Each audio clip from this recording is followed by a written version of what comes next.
लोग कहते हैं कि क्षमा दान सबसे बड़ा दान होता है, पर मेरा मानना ये है कि आप जिसे क्षमा करें, सामने वाले ने जो गलती किया है, गलती एक बार होती है, दो बार होती है, तीसरे बार इरादा होता है, वो गलती नहीं होती। और वैसे को भी क्षमा कर देते हैं लोग। कभी कभी रिश्तों को बचाने के लिए, रिश्तों को चलाने के लिए क्षमा किया जाता है, क्षमा करना चाहिए। और आपको जैसे कि पता होना चाहिए कि पिता और पति, ये दो रिश्ते वैसे हैं जिनके साथ परमेश्वर जुड़ा होता है। पिता परमेश्वर, पति परमेश्वर, और रिश्तों में परमेश्वर शब्द नहीं आता, क्योंकि ये सबसे ज्यादा रिश्तों में क्षमा करते हैं।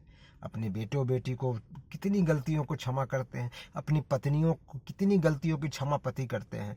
तो इस धरती पे ये दो रिश्ता परमेश्वर का रूप है, बच्चों के लिए और लड़कियों के लिए जो आगे चल के शादीशुदा होती है। इसलिए गलती, और सामने वाले ने जो गलती किया है, अगर उसको अपनी गलती का एहसास हो, प्रायश्चित करे और सामने आके माफी मांगे, तो ये दो रिश्ता ऐसा है, पति और पिता माफ कर देते हैं। तभी तो इन्हें परमेश्वर का दूसरा रूप बताया जाता है। हालांकि बहुत आदमी इसको मजाक समझेंगे, इसे गलत समझेंगे।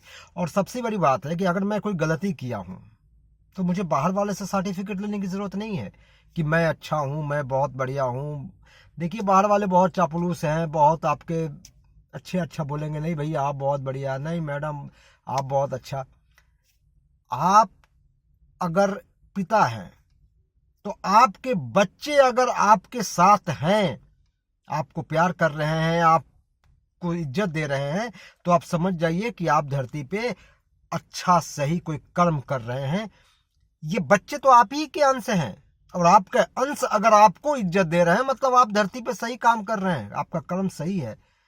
अगर वो बच्चे आपके साथ नहीं है, वो बच्चे आपके अगेंस्ट है, वो बच्चे आपको इज्जत नहीं दे रहे हैं धरती पे, तो आप मान लीजिए कि आपने अपने कोई कर्म ऐसे गलत किए हैं जो आपका ही शरीर, आपका ही आत्मा का रूप, वो बच्चे आपके साथ नहीं है।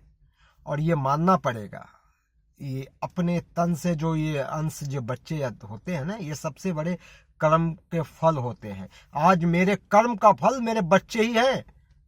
अगर बच्चे सही निकलते हैं किसी का, तो समझ लीजिए उस पिता का कभी किसी कर्म का फल है। और किसी के बच्चे खराब निकलते हैं तो उस पिता और माता का ही कर्म का फल है जो बच्चे खराब निकलते हैं। इसलिए अपने कर्म को करिए और कर्म को धर्म के अनुरूप कीजिए, जीवन में कभी कष्ट नहीं होगा। जय श्री राम।